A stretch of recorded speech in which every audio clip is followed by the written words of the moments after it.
The story of Athaliah begins in the shadows of a corrupt dynasty. Born to Ahab and Jezebel, she was raised in an atmosphere of idolatry, manipulation, and ruthless ambition.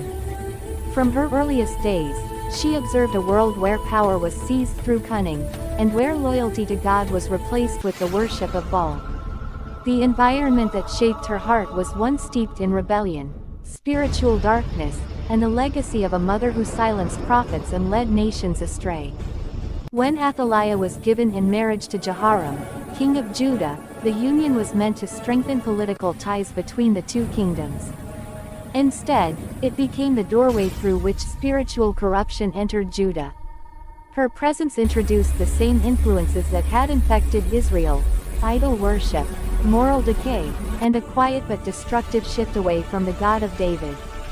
Under her influence, Judah slowly drifted from its covenant foundation and began to resemble the broken household she came from. After Jehoram's death, Athaliah's son Ahaziah became king. Through her guidance, he walked in the way of Ahab, not in the way of the Lord. The nation slipped deeper into compromise as the queen mother tightened her influence around the throne. Ahaziah's reign was short-lived, for he was killed during an uprising in Israel. His sudden death created a power vacuum in Judah, and in that moment, the true nature of Athaliah's ambition was revealed.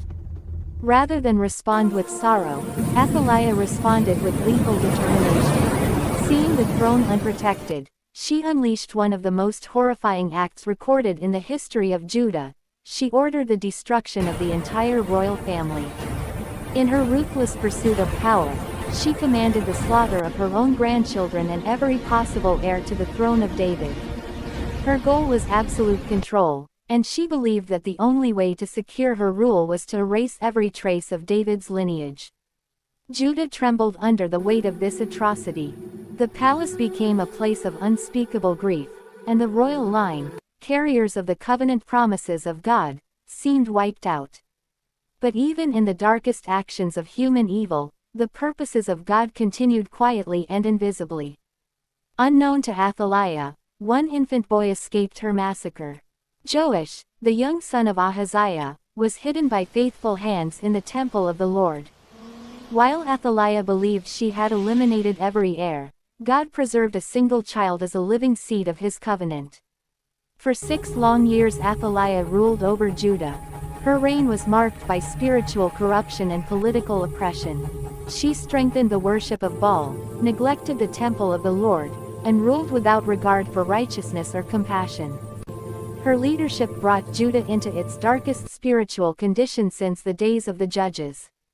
Yet through all her years of dominance, the rightful heir to the throne lived quietly in secret, protected within the sacred walls she had forgotten to inspect. In the 7th year, a plan began to unfold that would change the destiny of the nation. The priests, aware of Joash's survival, determined that the moment had come to restore the rightful ruler.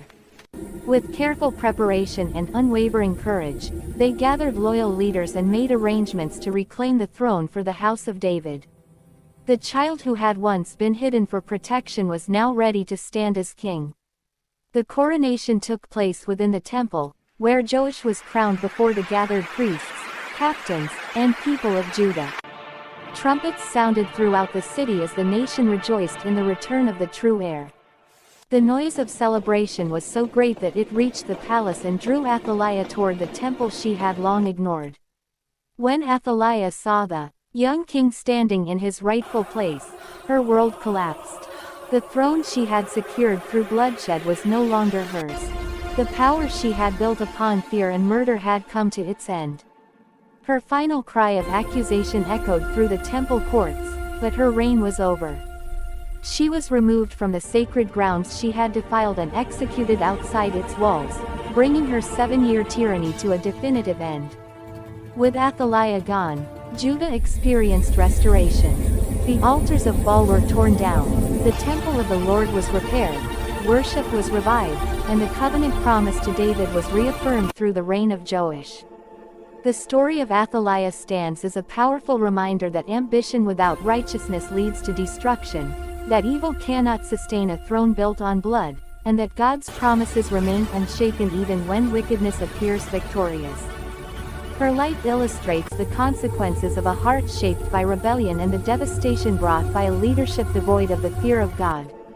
But more importantly, it reveals a truth that echoes throughout Scripture.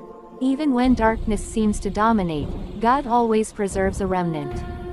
His purposes cannot be erased, His promises cannot be destroyed, and His covenant endures beyond every human scheme.